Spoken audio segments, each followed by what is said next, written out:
Уважаемые зрители и слушатели видеоромана «Пробуждение троянского мустанга».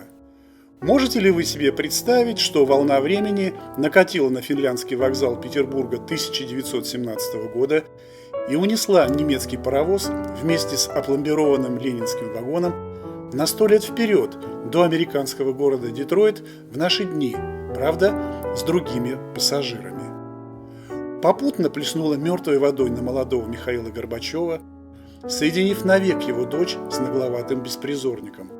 Окропила святой водой двух жуликов, один из которых, будучи кремлевским кукловодом, стал патриархом, а второй стащил общак КГБ и тайно готовил возвращение Крыма. Из темного омута времени, соединившего мир живых и мертвых, вышли герои этого романа.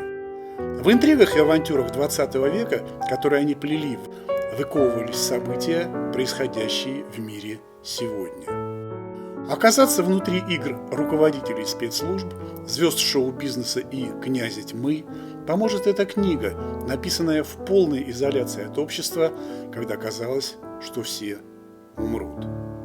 Все персонажи вымышлены, события не происходили никогда. Схожесть имен является абсолютной случайностью и не имеет к реальной истории никакого отношения. Итак, пролог. Соединенные Штаты, Флорида, 2016 год. Его разбудили острые колени Мелании. Она повернулась к нему, поджала ноги, и колени оказались в опасной близости от его печени. При этом жена бормотала что-то на тарабарском славянском. За 11 лет, что прошли после их свадьбы, Трамп так и не выучил ни слова этого чужого, но довольно музыкального языка, хотя всегда прислушивался к ее шепоту во сне. Ему казалось, что жена шепчет гадости в его адрес. Иногда Мелания говорила во сне на английском, но сегодня прерывистое дыхание жены сопровождалось кошачьим музыкальным славянским. Смесь русского с итальянским. Тем временем огромная спальня в его флоридском поместье стремительно наполнялась светом. Даже через плотные шторы проникали утренние лучи. Солнце вставало на этих широтах рано, в 8 утра. Мелания неожиданно всхрапнула, открыла глаза и, словно пытаясь скрыть неловкость, быстро заговорила, продолжая вчерашнюю вечернюю тему. «Тедди», она часто называла его медвежонком, «русских в стране 3 миллиона, только в Нью-Йорке почти 600 тысяч». Этой мелкой репликой она хотела скрыть неловкость от храпа, после чего отвернулась от мужа, смотревшего, не мигая, в позолоченный потолок на другой бок. Отвернулась и вновь заснула, умела делать это мгновенно, в любое время дня и ночи. Сам Дональд не один десяток лет мучился бессонницей. Особенно последние месяцы, когда бредовая идея, которой он всегда жил, стать президентом США, вдруг стала походить на реальность. Съезд республиканской партии выдвинул его кандидатом в президенты США. После этого он постоянно советовался с Меланией о том, какие группы избирателей можно еще привлечь на его сторону. Словенцев и прочих бывших жителей Югославии они не обсуждали. Те будут голосовать за него, поскольку Мелания их. А вот русские, которых в стране больше 3 миллионов. Причем по привычке ходят на выборы почти все. Проблема будто бы и пустяковая, но был только один человек, который мог профессионально его проконсультировать.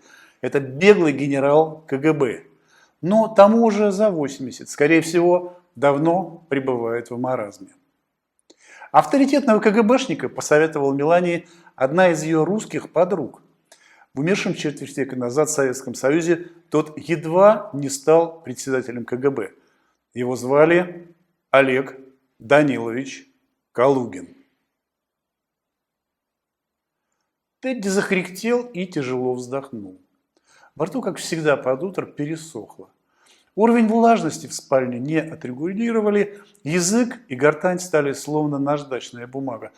Так бывало в молодости, когда иной раз он просыпался под утро после кошмарного сна с одной мыслью. добраться до холодильника и выпить холодную Кока-Колу. Вот и сейчас тревожные мысли ползли суетливыми муравьями в мозгу. Он никак не мог зацепиться ни за одну из них. Разговор с самим собой прервала Мелания, вновь повернулась к нему лицом и резко поджала ноги.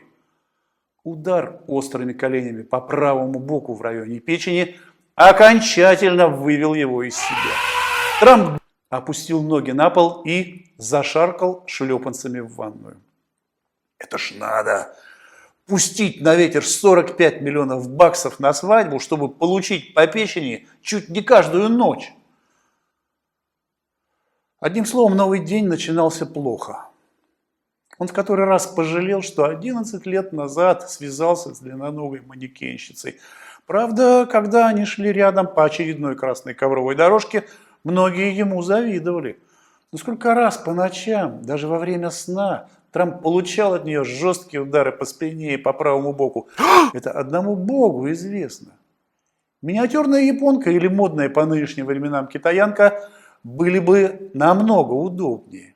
Оставалось одно – спать по отдельности. Мелания не против. Но это окончательно будет означать, что он превратился в старого пердуна. Когда он зашел в ванную, ласковой трелью зазвонил телефон. Трамп снял трубку. Господин Трамп, звонил его секретарь Марка.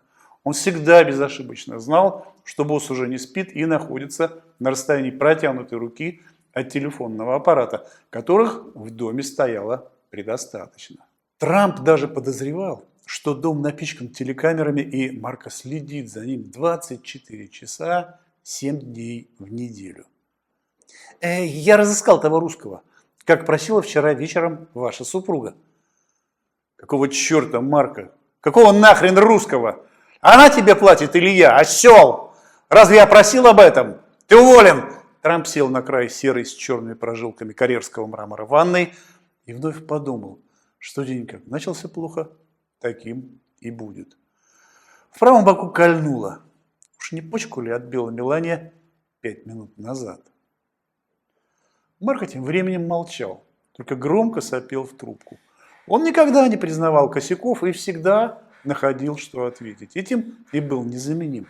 Госпожа Трамп позвонила вечером, сказала, что вы уже спите, и передала вашу просьбу отыскать русского сукиного сына хоть из-под земли. Я все узнал. В Москве Калугина давно судили за измену как работающего на ЦРУ. Он давно сбежал из России. Я нашел его в Вашингтоне. Оказался сговорчивым парнем. Одним словом, ковбой уже здесь. Где здесь? В районе правой почки боль запульсировала в такт с сердцебиением. Он почувствовал, что под скомканными, нечесанными с утра волосами проступили капли испарины. Они словно сверлили дырочки на коже и быстро охватили всю голову. Лицо побагровело. Пальцы рук налились кровью, стали похожи на вареные говяжьи сосиски, которые Трамп обожал есть с тушеной капустой. Немецкие корни. Как вы хотели, я заказал ему такси до аэропорта, авиабилет на челнок туда-обратно, плюс конверт с кэшем. Монотонно пробубнил Марко. Было ясно, что он знал и был готов к тому, что обгадится с этим русским. А значит, ясен хрень тоже получил от Мелании конверт с баксами. Я, говоришь, велел. Сколько в конверте? 10. Сотен? 1000. Марко, сукин сын, билет из Вашингтона до Майами стоит $100. Ты уволен! Вновь прохрипел Трамп любимую финальную фразу и бросил трубку. Не один десяток лет он говорил эти слова Марко, но другого такого же верного прохвоста с огромным адвокатским опытом даже в его богатой на разного рода криминальные приключения жизни сегодня было не сыскать. Волны бешенства, между тем, не последовало. Трамп прекрасно понимал, что друзей и верных помощников в сложном и эмоциональном процессе, что назывался выборами президента США, у него, кроме Мелании, нет. А у нее тяга к авантюрам развилась от скуки. Последние годы он зациклился на девушках из конкурса «Мисс Вселенная» и общался с ней только на официальных мероприятиях и семейных праздниках. Так что злить ее сегодня упаси Бог.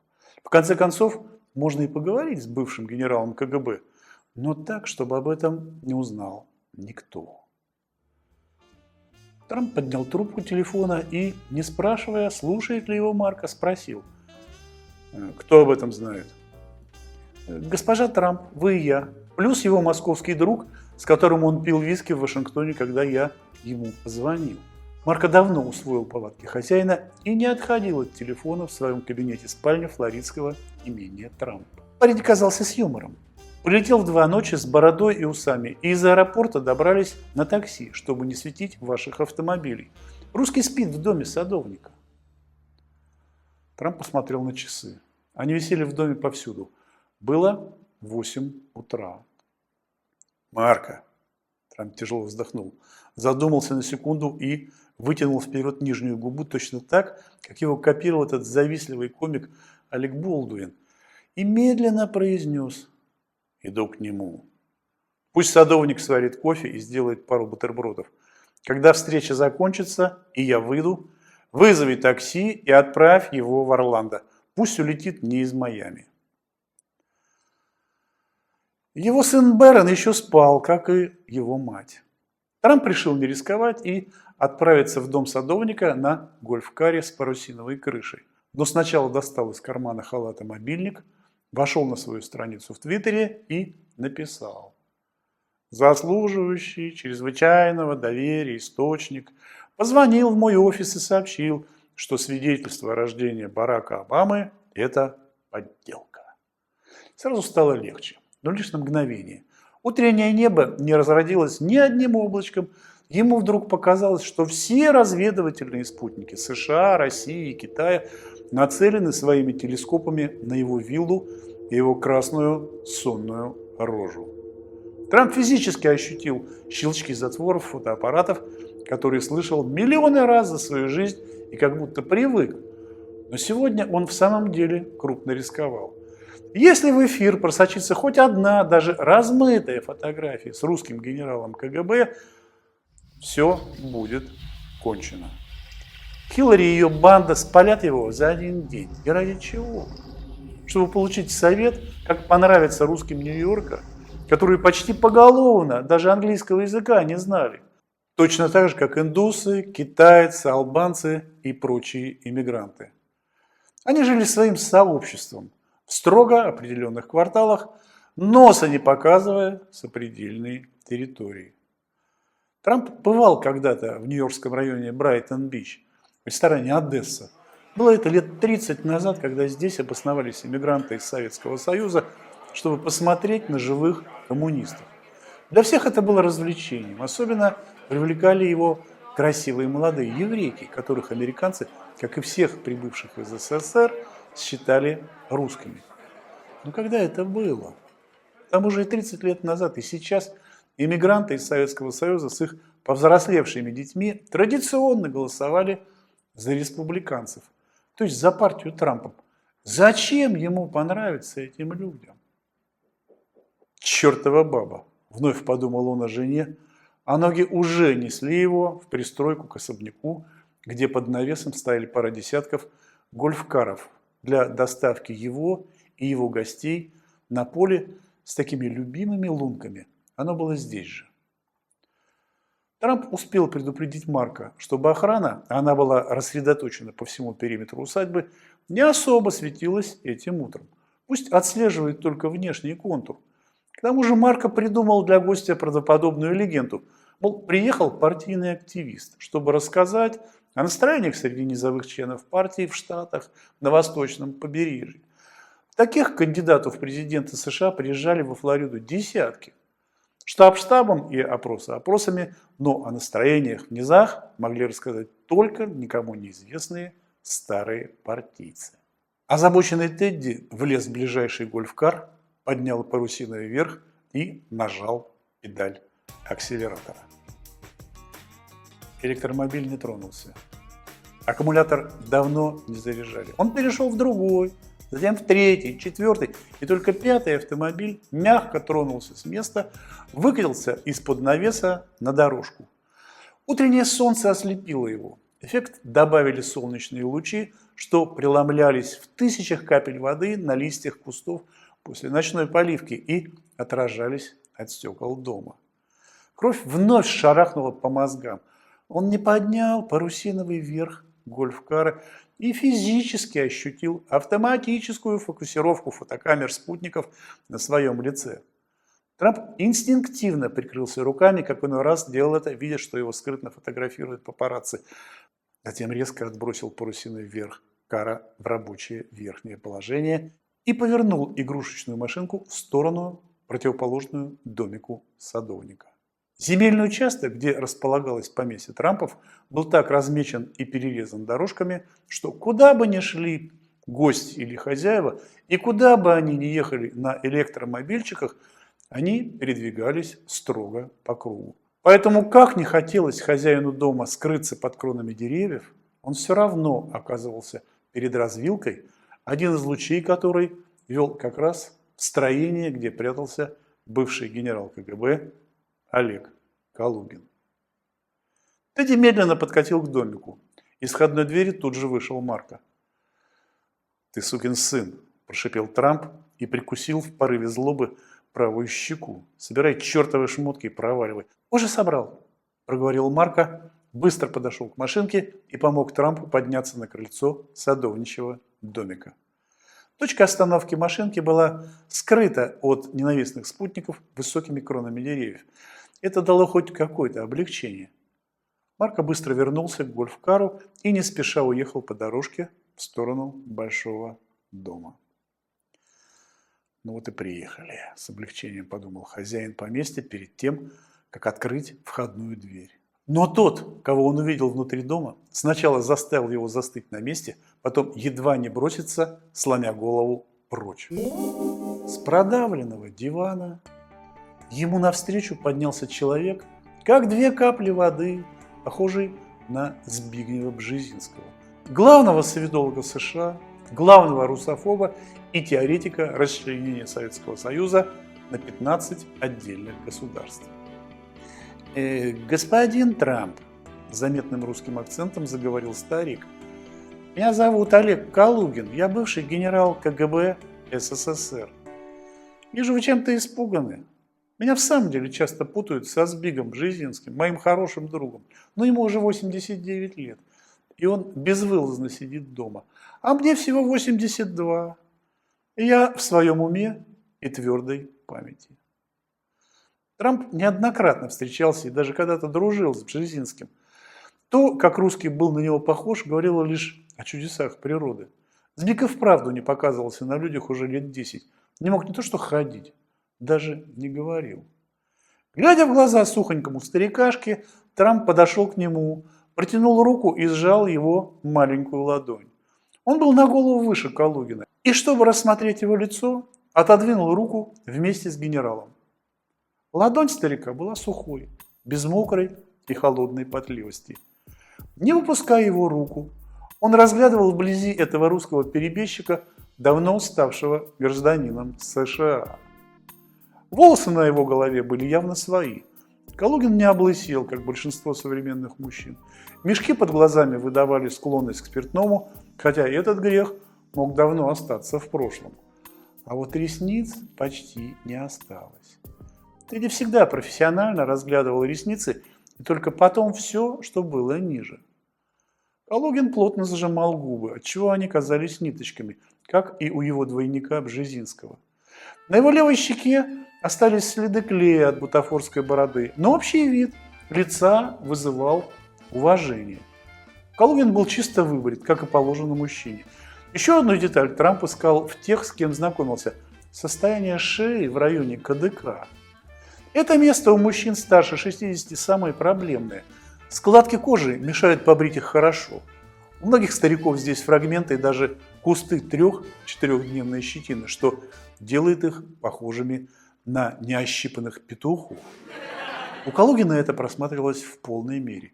Но сбрить кустарник машинкой и даже безопасной бритвой было очень проблематично. Нужна опасная бритва. Но кто согласится на такое бритье в наше время? Лично Трамп боялся и тщательно следил за собой сам. Горло не доверял никому. Разглядывание русского генерала затягивалось. Трамп так успокаивал нервы, надеясь, что его гость растеряется и станет податливее. Да так будет и дешевле. Но любое молчание кончается. «Давайте не будем тянуть кота за хвост», – проговорил наконец хозяин поместья и жестом предложил русскому вернуться на просиженный диван. Сам сел на стул, что стоял при кухонном столе. «Как вы знаете, через полгода в США выборы президента. Один из кандидатов я». «Конечно, знаю». Одна из проблем – голоса русских в Нью-Йорке, Чикаго, Майами, Лос-Анджелесе. Чем их привлечь? Господин Трамп, русские от вас и так без ума. Генерал, не отнимайте мое время. О вас отзываются как о серьезном человеке. Олег Калугин впервые устало потер руками глаза. Всем своим видом он давал понять, что его мучает вопрос. Какого хрена он сюда притащился? Пенсии на житье и так хватает. Плюс небольшой доход от компьютерной игры, которую он разработал с одним из отставных генералов ЦРУ. Калугин открыл рот. На восточном побережье живут в основном выехавшие еще из СССР. Они любят своих детей, регулярно ездят в Атлантик-Сити просадить пару сотен долларов в казино. Любят крупную слабосоленую селедку с репчатым луком и шведскую водку «Абсолют». Праздники часто проводят в русских ресторанах на Брайтон-Бич. Смотрят российское ТВ по спутнику, смотрят YouTube. Обожают попсу. Русских исполнителей песен. Их имена вам ничего не скажут. Это Филипп Киркоров, Григорий Лепс, Пугачева с Леонтьевым. Я говорю о русских, кто привык к этим артистам еще в Советском Союзе. Они на выборы ходят. В отличие от молодых русских, тем все похрену. В России до сих пор модно нанимать музыкантов для выборной кампании. За деньги будут и петь, и перьями трясти. Возьмите парочку, и они поедут по США с криками «Трамп наш президент». Генерал, вы в своем уме? Я был в Москве и видел Киркорова. Таких певцов в США по дюжине в каждой пивной, включая русские рестораны. Это так. Я в своем уме. Да для начала. Но если вы захотите играть в долгую и без проигрыша, есть один вариант для русских в США. Все они будут ваши. «Не тяните кота за хвост», – вновь повторил Тедди. «Но мне будет нужна хотя бы пара часов, чтобы рассказать вам историю одной операции КГБ, которая касалась работы по приведению к власти Михаила Горбачева». Горбачев – сотрудник КГБ? Нет. Но к власти он пришел в результате спецоперации КГБ. Началась эта история в 1966 году, когда Горбачев едва не стал руководителем КГБ по Ставропольскому краю.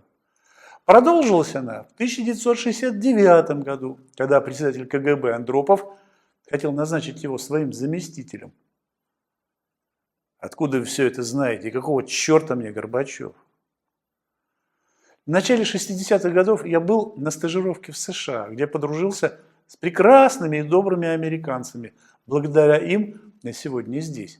Так вот, когда в 1964 году я вернулся в Советский Союз, меня отправили служить в Ставропольский край. И вся операция по внедрению Михаила Горбачева сначала в Политбюро, а потом и в президенты Советского Союза прошла при моем непосредственном участии. Какого хрена вы мне все это рассказываете? Плевать я хотел и на Горбачева, и на вашу стажировку. Мы говорим о русских, которые должны голосовать за вас. Чтобы вы все поняли и не сочли меня жуликом, я должен коротко рассказать о том, что и кто поможет вам с голосами русских в США. Бог ты мой! Да кто же это? Его зовут Андрей Разин. Он зять Михаила Сергеевича Горбачева, известный музыкант и редкий прохиндей. С уверенностью могу сказать, окажись он в ближайшее время в США с концертами, голоса русских были бы вашими. Встречаться с ним не надо. Я все продумал, но вам придется меня выслушать. Иначе я приехал зря. В этом случае готов вернуть деньги за вычетом авиабилетов, такси и суточных за 2 дня. Сквозь оконную штору пробивался солнечный луч. Было видно, сколько пыли летает в этой комнате. Из окна послышался треск, напоминающий звук хвостовых погремушек гремучих змей. Это были цикады. Они трещали сотнями особей. Раннее утро было их любимым временем. Трамп перенес центр тяжести на левую половину задницы. На деревянном сидении старого венского стула правая неожиданно затекла. По ноге потекли горячие искры.